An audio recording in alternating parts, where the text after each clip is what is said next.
Un arbitrage honteux, une image dégueulasse de la CAN. Je suis écœuré de ce qui s'est passé ce soir, écœuré de comment ça s'est passé. On nous a gâché notre spectacle, on nous a bousillé notre finale. Je suis écœuré, je suis écœuré. Le Sénégal est champion d'Afrique, bravo au Sénégal, une compétition exceptionnelle. Une deuxième Coupe d'Afrique remportée sur les 4 dernières éditions, 2 Coupes d'Afrique sur les 4 dernières éditions. C'est impressionnant ce qu'a fait le Sénégal. Et sur les 4 dernières éditions, 3 finales pour le Sénégal, une seule perdue, 2 gagnées. Bravo, bravo et respect au Sénégal. Si on parle de ce trophée, bravo au Sénégal. Une compétition menée de bout en bout, une compétition exceptionnelle. Le problème qui se pose aujourd'hui, c'est qu'on va moins parler de football que d'arbitrage. Et c'est ça qui rend fou, c'est ça qui rend dingue. Et ça me rend dingue parce que l'arbitre, et non, ce n'est pas le Maroc, et non, ce n'est pas le Sénégal, ou je ne sais quoi, l'arbitre a bousillé la finale aujourd'hui, l'arbitre a bousillé le match. Et sur une finale de Coupe d'Afrique des Nations de cette envergure-là, avoir cette finalité, c'est complètement immonde. C'est complètement ignoble parce qu'on était sur un match où tu sentais quand même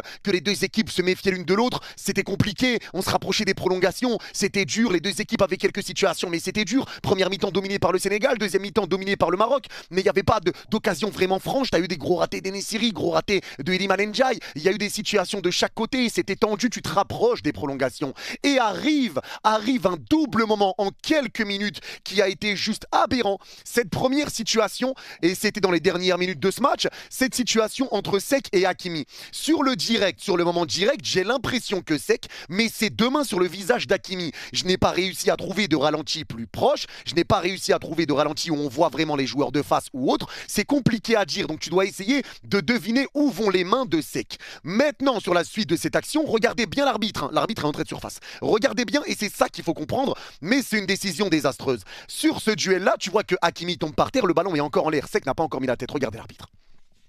Regardez l'arbitre. L'arbitre a sifflé à ce moment-là précis. Et c'est pour ça que la VAR n'est pas intervenue, parce que l'arbitre avait sifflé. Et pour moi, c'est une erreur de siffler à ce moment-là, parce que tu n'es pas certain qu'il y a quelque chose. Tu n'es pas certain qu'il y a faute. Et moi-même, je ne suis pas certain que Seck fasse faute. C'est une réalité. Je ne suis pas certain que Seck fasse faute. Donc sur la continuité de l'action, tu vois que l'arbitre a sifflé déjà à ce moment-là, avant même que Seck mette la tête. Et derrière la tête sur le poteau de Seck, s'est repris de la tête à l'entrée de la surface. Regardez l'arbitre. L'arbitre est déjà en train de donner le coup franc au Maroc. Il n'a pas laissé l'action se dérouler. Et c'est pour ça que la VAR n'a pas pu intervenir à ce moment-là. Et c'est pour ça qu'aujourd'hui, tu te rends compte encore une fois que l'arbitrage a été dégueulasse. Et ce n'est pas la faute du Maroc. Mais l'arbitre aurait dû laisser l'action se terminer et après prendre sa décision en fonction de ce qui se passe et peut-être aller voir la VAR. Mais là, l'arbitre ne pouvait pas aller voir la VAR puisqu'il avait sifflé. Il avait sifflé. Il ne peut pas aller voir la VAR. Et derrière, quelques minutes plus tard, tu te retrouves avec cette situation sur un corner pour le Maroc,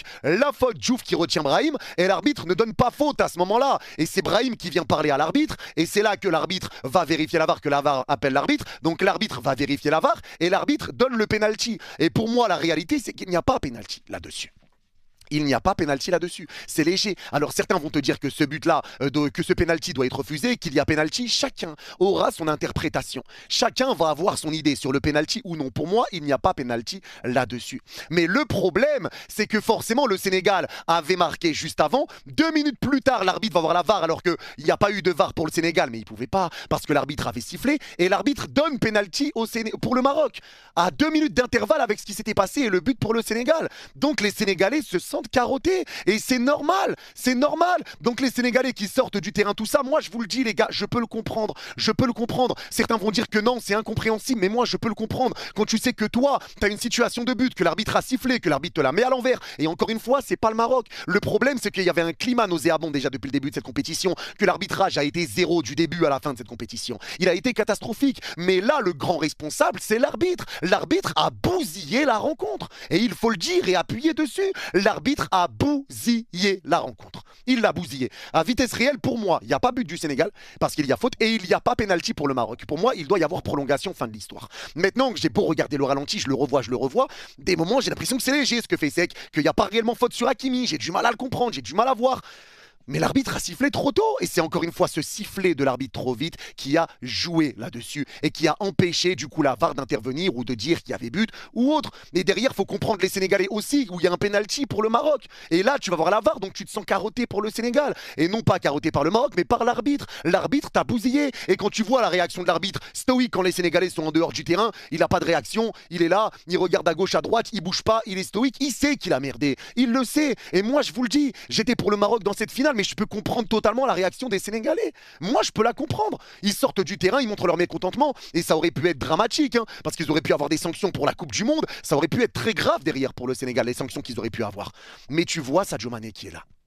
Sadio Mané qui dit à ses coéquipiers revenez sur le terrain, revenez, on va jouer comme des hommes, c'est pas grave, venez, on va jouer comme des hommes, venez, on va jouer comme des hommes.